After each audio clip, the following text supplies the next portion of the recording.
In today's video, we're going to be going over call options. I'll tell you what they are and how we can use them to make a ton of money in the stock market. And at the end of this short video, I'm going to give you an example by going back in time with Thinkorswim's on-demand feature and purchase an Apple call contract, then fast forward and see what the value actually would be. Now, if you haven't watched my previous tutorial telling you what options contracts actually are and you're not yet familiar, I'd highly recommend you go watch that before watching this one. However, just to give you a brief recap, options are just a contract with an expected purchase or sale of 100 shares of the underlying stock that you're purchasing. For example, if you're buying an Apple call option, that allows you to buy 100 shares of Apple at whatever strike price you choose before whichever expiration date you choose. Today I'm going to talk specifically about buying a call option, but understand that you can also be on the other side of it and you can sell the call option as well. So when you're buying a call option, you're taking a bullish position in that stock. Using Apple as our example again, a call option in Apple means that you think the price of Apple is going to keep going upwards. And of course, selling that call option means the opposite. So now I have Thinkorswim open, and this allows us to go back in time to whatever date we choose and see real-time prices of the contracts. We can then fast forward to see what would have happened had we been playing this contract at this point in time. So I have the date selected as July 27th in the top right corner here, and I have Apple open as our ticker. The price of Apple on July 27th at $13.15 as I had selected was $377. Now, because July 27th was actually a Monday, that means that the nearest expiration date we can buy is for the upcoming Friday on July 31st. Just to make this simple, I'm looking at this next major milestone for Apple as $400, and we're going to play the closest expiration possible, July 31st, $400 strike price. Remember that this will give me the ability to buy 100 shares of Apple at $400 anytime between July 27th and July 31st. When you're actually buying these options, you need to determine how much you think the price is going to go up and how fast it's going to go up. That'll determine your strike price and your expiration date respectively. So to put the one I'm buying into simple words, I think the price of Apple is going to hit $400 before July 31st happens. One other thing you'll remember from the previous video is that to buy this contract, the seller needs to have some motivation behind it. They need to get something ahead of time, or else they're giving us a really good potential deal with no benefit on their end. And this is known as the premium, and it's how much we actually pay to buy this contract. So once I click on this in Thinkorswim, you can see in the bottom here what the price is going for right now for this contract. It states 1.91, but you need to remember that options have an 100 contract multiplier. That means this contract doesn't actually cost $1.91, it costs 100 times that, or $191. So I'm going to go ahead and purchase this contract, and actually the price has moved up just a little bit now. It's $194 for this contract. And okay, we bought one of these contracts. Now we know that if the price goes upwards, our contract is going to increase in value, and if it goes downwards, our contract is going to decrease in value. There are two major pieces of the puzzle that help value a contract.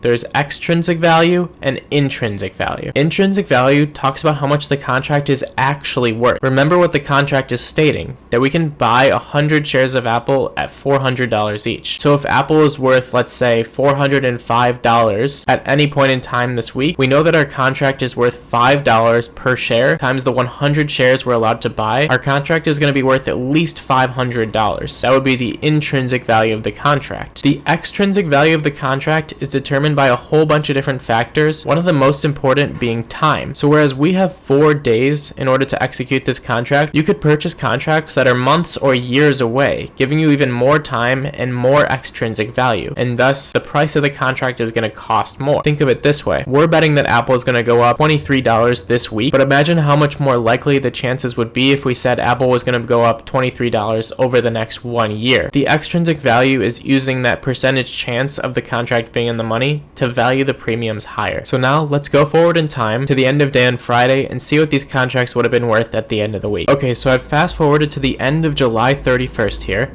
which is the day that our contract expires. So the first thing we can notice here is that Apple is now over $410, as you can see at the top of the screen right here. And since we had the $400 call contract, that means if we were to execute it right now, we could buy 100 shares of Apple $10 lower than the current price that they're at. In other words, we'd make 100 times 10 or $1,000 automatically on this contract. And as I was just telling you, this would be known as the intrinsic value, $1,000. So now let's look at the actual contract we purchased and look what the price actually is. You can see that if we wanted to sell this Apple contract, it's currently selling at 10.45 or $1,045. As you can see, because we have almost no time left in this contract, just a couple of hours, there's almost no extrinsic value in this contract anymore. So whereas when we bought this contract, it had $0 intrinsic value and full extrinsic value, since Apple was not quite $400 yet, now we're well over $400, close to the expiration, and the price of the contract is the intrinsic value of Apple. I hope this all makes sense to you, and I hope you can now use call options to leverage the power of stocks and make way more money in the stock market than just buying and selling shares themselves. In the next part of this options tutorial series, we're going to be going over put options, which are basically just the opposite of call options. And if you liked this video or you learned something today, please click the like button and hit subscribe for future content. I really appreciate all of your support.